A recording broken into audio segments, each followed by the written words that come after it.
Hello everyone, welcome to Tusco Recaps. The movie we are going to see today is a comedy drama named Oh Brother, Where Art Thou?, released in the year 2000. The film is set in 1937 rural Mississippi during the Great Depression. The movie starts with prisoners working on a road project, chained to one another. Three convicts, Pete and Delmar led by Everett, escape from there and reach a barn. They steal a chicken and run into the woods. After a while, as they were resting and eating the chicken, they hear the sound of dogs barking. Realizing that the cops are catching up on them, they start running again and try to hop on a running train. Everett was the first to hop on the train. Instead of helping his friends, he starts talking to others traveling in the carriage. Delmar manages to get on the train, but Pete slips and falls, pulling both Delmar and Everett out of the train as they are still chained together. Everett gets frustrated and blames Delmar and Pete for the fall, and a quarrel ensues between Everett and Pete as to who is the leader of the gang. Their argument is interrupted by the human voices and barking of dogs from the distance, suggesting that the cops are nearby. Suddenly a handcar arrives and the three get a lift from a blind man driving the handcar. The blind man tells them a prophecy that they will find a fortune, but not the one they seek. The trio is set out to retrieve a treasure Everett said to have buried near his old cabin. The old cabin is in a valley that is going to be flooded in 4 days to make a lake. The trio makes their way to the house of Wash, Pete's cousin. Wash helps them to remove the chain. As they were having dinner, Pete inquires Wash about the other family members. After dinner, they start listening to old-timey music on a radio show called Pappy O'Daniel Flower Hour. Everett is obsessed with his hair. He keeps combing his hair with hair cream. Later that night, they were sleeping in the barn, but Wash reports them to Sheriff Cooley for bounty, who, along with his men, torches the barn. Enraged by his cousin's betrayal, Pete throws the torch back at the cops and the police armor vehicle catches fire and bullets start to fire all around. The cops run for cover and Wash's son helps them escape. The boy wants to run off as his mother did. But Pete drops the boy on the way and tells him to get back to his father. The car gets broke down and it will take 2 weeks to get it fixed. They have only 4 days to reach the cabin before the valley gets flooded. Everett suggests that they arrange a new transport by selling the watch he stole from Cousin Wash last night. Pete gets angry at the fact that Everett stole the watch from Cousin Wash. Everett suggests Pete be rather logical than emotional.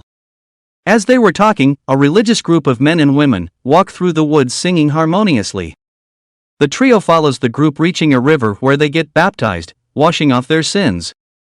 As Everett is mocking all this as superstitions, Delmar, excited by the fact that his sins will be washed off, gets baptized. He claims that he is a redeemed man as all his sin are washed away and heaven is his reward. Hearing this, Pete also gets baptized, but Everett refused to do so. Meanwhile, the law authorities are catching up and the dog gets the scent of Everett's hair cream. Now the trio is driving towards the treasure. Everett explains to the rest that they may be redeemed by God but not by the law of Mississippi. Pete tells Everett that getting baptized would have at least washed away the stinky smell of his hair. They give a ride to Tommy Johnson, a young black man, who claims he sold his soul to the devil in exchange for the ability to play guitar. He informs the trio that there is a guy in the town of Tishomingo who pays for singing records. In need of money, the group stops at a radio station where they record a song as the Soggy Bottom Boys. On their way out of the radio station, they meet Governor Pappy O'Daniels, who is using his show Pappy O'Daniel Flower Hour as means of mass communication for his election campaign. That night, the trio part ways with Tommy after their car is discovered by the police. Unbeknownst to them, their recording becomes a major hit. They briefly fall in with Babyface Nelson and accompany him on a robbery. Near a river, the group hears singing. They see 3 women washing clothes and singing. The women drug them with corn whiskey and they lose consciousness. Upon waking, Delmar finds Pete's clothes lying next to him, empty except for a toad. Delmar is convinced the women were sirens and transformed Pete into the toad. Later, as Everett and Delmar were having lunch in a restaurant, one-eyed Bible salesman Big Dan invites them for a picnic lunch by luring them into the prospect of making more money, then mugs them, takes all their money, and kills the toad. Meanwhile, Governor Pappy is disappointed by the fact that his opponent in the upcoming governor election, Homer Stokes, has already gained huge support from the people through reformative propaganda that Stokes is the servant of the people and he will clean the state from the corruptive administration of Governor Pappy, who works only for the interest of the rich. On their way to Everett's hometown, Everett and Delmar see Pete working on a chain gang. Upon arriving, Everett confronts his wife Penny. She has changed her last name and told their daughters he was dead. He gets into a fight with Vernon, to whom Penny is now engaged, and gets beaten up. Later that night, they sneak into Pete's holding cell and free him. As it turns out, the women had dragged Pete away and turned him into the authorities. Under torture, Pete gave away the treasure's location to the police. Everett then confesses that there is no treasure. He made it up to convince Pete and Delmar, who were chained to him, to escape with him to stop his wife from getting married. He reveals that he got arrested for practicing law without a license.